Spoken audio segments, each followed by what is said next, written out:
Dobrý den, pokud právě obědváte. Já bych chtěl touto cestou poděkovat Karlovi Oklešťkovi za jeho nominaci. Jeho nominace měla neskutečný styl, to se prostě nedá překonat. Nás s Tondou v podstatě nic nenapadlo, totální nuda. Tak jsme se rozhodli, že si prostě dáme pivko jenom tak, po klidu, doma, prostě pohodička.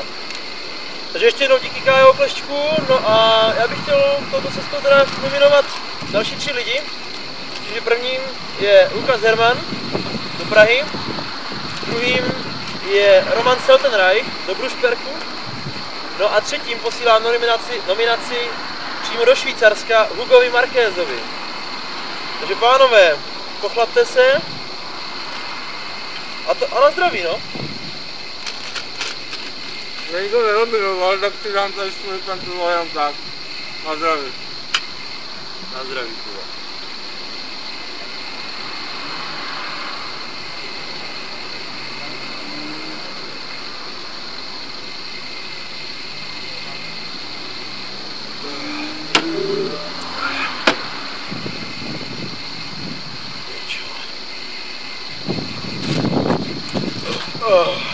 Jo, a paníme.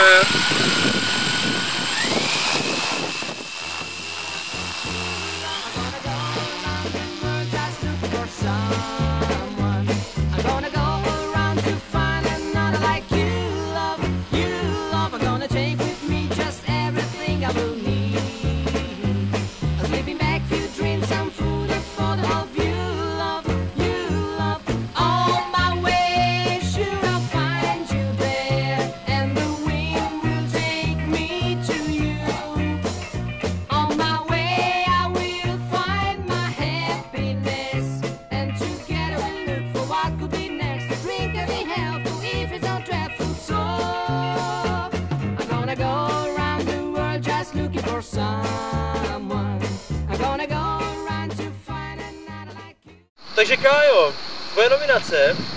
Děkuji.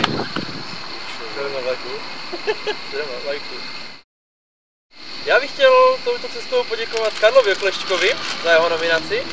Karle Oklešťku, tvoje nominace měla neskutečný styl. To se prostě... Pohodě. Vidíš na rekord? Jo. Dobrý. Ty vole, to je zima. Kosa.